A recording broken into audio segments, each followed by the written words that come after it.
পালা বদলের পর থেকেই ডিম্বাস্ত্রের নতুন সংস্কৃতি তৈরি হয়েছে রাজ্যে। দুর্নীতির অভিযোগে তৃণমূল নেতাদের উপর ডিম নিয়ে হামলা হচ্ছে যত্রতত্র। হঠাৎ করে ডিমের চাহিদা বেড়ে যাওয়ায় দামও বেড়েছে।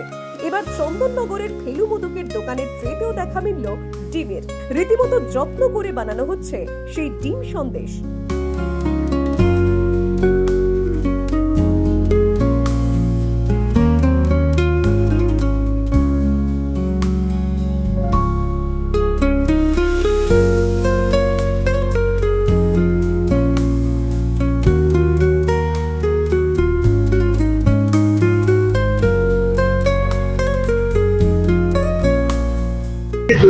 ডিম সন্দেশের মধ্যে বাংলার পুরনো ছানা দিয়ে তৈরি সন্দেশ, যেটা উপরের পুরটাকে ব্যবহার করছি।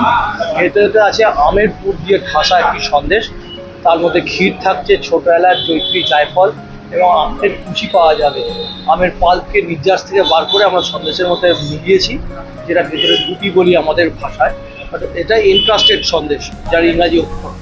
ভেতরে একটা টেস্ট, বাইরে একটা টেস্ট। বাইরেটা সাদা মিচকি আমাদের সাধারণ দৈনন্দিন যে সন্দেশ খেয়ে থাকি সেটাই, এবং ভেতরেতে যেটা আছে সেটা হচ্ছে আমের গুটি বা আমের ঢোল পাওয়া যাবে। সন্দেশটা যতটা কেটে কেটে খাবে ভেতর থেকে আমের টেস্ট পাবেন, আর বাইরে সাদা সন্দেশের টেস্ট। তবে এই নতুন সন্দেশের বিক্রি তেমন হবে না বলেই মনে করছেন তিনি। এই মুহূর্তে একজনের অর্ডারে করেছি, তো আমার মনে হয় থাকবে কম বেশি, কিন্তু তবুও এই মিষ্টির চাহিদা খুব একটা না হওয়ার কারণ আজ অব্দি কোনো মিষ্টি এমন হয়নি যে ননভেজ কোনো প্রোডাক্টের মতন দেখতে হয়েছে মানুষ পছন্দ করেছে।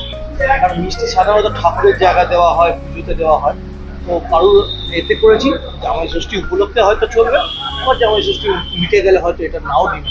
অমিতাভবাবু জানান, কাকতালীয়ভাবে এখন ডিম চর্চায় থাকলেও ডিম সন্দেশের সঙ্গে রাজনীতির কোনো যোগ নেই। রাজনৈতিক ময়দান দেখে ডিম তৈরি হয়নি। ডিম অনেক পুরনো সন্দেশ, আর ডিম সন্দেশটা আমাদের সাবেকি আমলে আবার খাবো টাইপের। ভেতরে একটা হলুদ রঙের একটা ক্ষীরের স্টাফিং থাকে, বাইরে একটা সাদা সন্দেশ। একটু ডিম শেপের মধ্যে করে দেওয়া হয়েছে। আমরা কোনো রাজনৈতিক পরিস্থিতির কথা ভেবে করিনি। নিছকই এটা মানুষের জামাই ষষ্ঠীতে জামাই ঠকানোর কথাটাকে মাথায় রেখেই করেছি। শ্বশুর জামাই কি এবার ডিম ছোড়াছুড়ি হবে? যদি হয় আখেরে কিন্তু লাভটা আমাদেরই হয় মিষ্টি শিল্পের। যে ডিম ছুটছে মানে হয়তো মিষ্টি নিয়েই একটা শ্বশুর বাড়ি যাচ্ছে জামাই ডিম সন্দেশ নিয়ে, বা শ্বশুর জামাইকে ডিম সন্দেশ দিচ্ছে।